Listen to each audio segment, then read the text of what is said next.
Welcome to our podcast, Firewalls Flashpoints.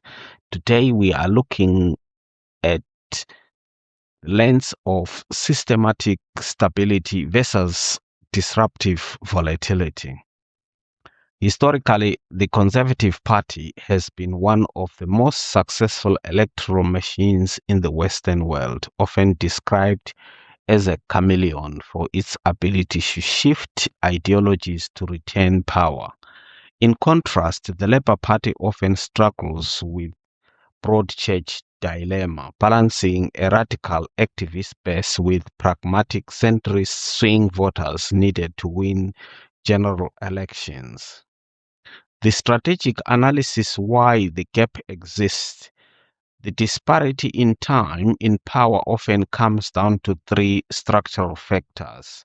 Number one is the economic competence narrative. Historically, the Conservatives have successfully branded themselves as the party of sound money, even when data suggests otherwise. Labour often struggles to shake the tax spend label, which becomes a vulnerability during global economic fault lines. Number two is the media landscape. The UK media, print and digital media ecosystem has traditionally leaned right, creating a higher barrier to entry for Labour policy communication. And the third one is voter geography.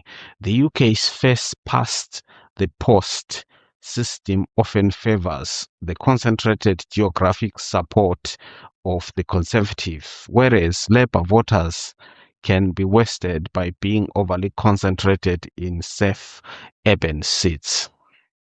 Now, could be the strategy to save the leadership, to prevent an MP coup or electoral ousting, or a leader must move from defensive pragmatism to narrative dominance.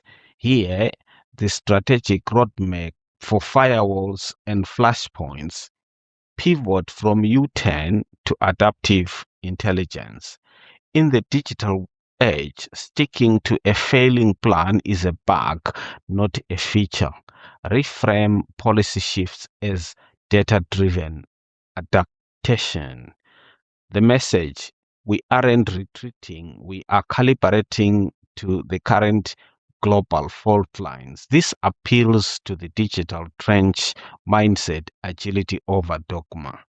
Identity, a North Star policy. The reason MPs plot coups is lack of ideological cover. If the leadership doesn't provide clear, unshakable vision, MPs feel that vacuum from their own ambitions.